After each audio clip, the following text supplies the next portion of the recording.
You know why we have so much divorce happening in our communities today as Muslims? I'll tell you why.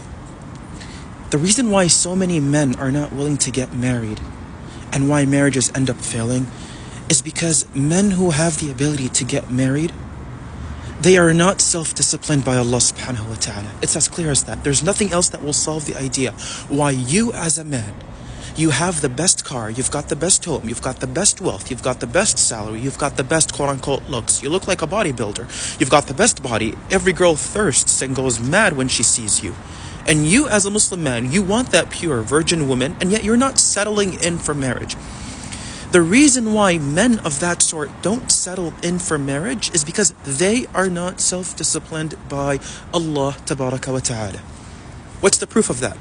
The proof of that is in Surah Al-Ankabut. Allah subhanahu wa ta'ala says, وَالَّذِينَ جَاهَدُوا فِينَا لَنَهْدِيَنَّهُمْ سُبُولَنَا وَإِنَّ اللَّهَ لَمَعَ الْمُحْسِنِينَ. Indeed, those who strive towards us, we will guide them to our ways. And notice Allah subhanahu wa ta'ala uses the word jihad, وَالَّذِينَ جَاهَدُوا فِينَا, meaning those who sacrifice their desires with struggle towards purity, I will guide them to my ways. And indeed, and Allah is with the muhsinun. وَإِنَّ اللَّهَ لَمَعَ الْمُحْسِنِينَ. And indeed, I am with those that perfect excellence and goodness and purity upon themselves when they decide to do so. So men and women, so brother and sister in Islam, the reason why marriages are not working today is because men, number one, are not self-disciplined. It requires self-discipline for you to make the decision of marriage. It requires for you to know Allah and to know how to fear Allah so that you may fear Allah in that good woman that you are seeking. Not so you could take her, let out your sexual garbage on her, and then throw her on the streets like a dirt rag. The reason why Muslim men are not settling in for marriage, and they are not the ones that we want for them to be applicable applicants for marriage, is because they're not self-disciplined with Allah. And the verse that I explained in Surah Al-Ankabut states very clearly, those who strive towards us, they will find goodness. They will find what is best for them. They will find self-discipline. We have so many great Muslim men out there who have what it takes to establish a home, to establish a marriage, and they're not doing so. Why? Because you are not self-disciplined. You are not self-disciplined, and that is why you can never settle. And that is why when women end up marrying men who are problematic, they come with this poise of goodness and ikhlas and taqwa, and then they end up getting married to them. A woman that ends up getting married to a man of that sort and has her marriage broken, it's because she was vulnerable before she met that guy. And she had no other option but the option of settling in for that perfect man that came to her and that exhibited all the beautiful aspects of what it means to be a man. And her marriage ended up failing. Because women that also don't find settlement in marriage is because of undisciplined men that are not disciplined with Allah. Hence they're busy, وَالْعِيَاذُ بِاللَّهِ, fapping every single time. They're busy watching pornography, وَالْعِيَاذُ بِاللَّهِ, and they're busy seeking sexual gratification without being disciplined about healthy sexual gratification in a healthy and rest-assured marriage. Now here's an interesting study that was conducted by the Institute of Family Studies in the US.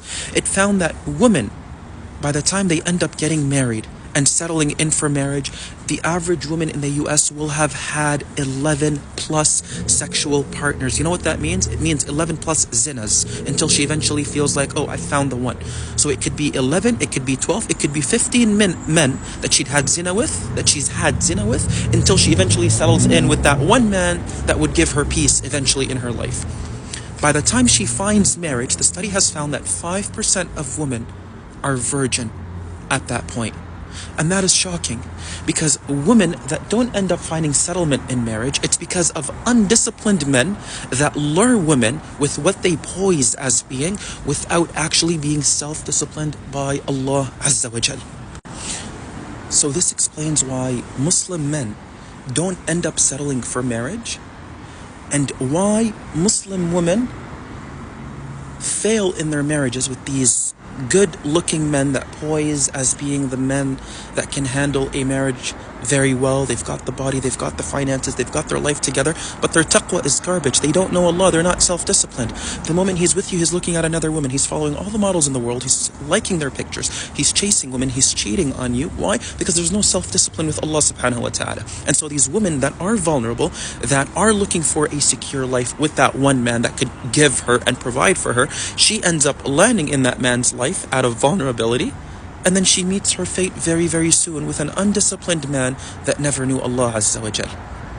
This is why Muslim men don't settle for marriage, and this is why sisters that do end up getting married to men that pose as being religious, but being actually so hollow and empty and devastated with nothingness of Allah in them, have the worst of fates in a very fleeting time of emotional companionship. So here's my advice. Men, turn to Allah and find discipline with Allah. Muslim women, Muslimas, turn to Allah and find discipline with Allah Azza wa Jal. For when you know Allah, you will know what's best for you. And when you don't know Allah, then you will be fooled by what you think is best for you. And that is a man that thinks and believes that he knows Allah, but in fact he's only chasing his sexual gratification in you, only to dispose of you in earth's dumpster. May Allah subhanahu wa ta'ala protect us and grant us happiness. Allahumma ameen ya rabbil alameen.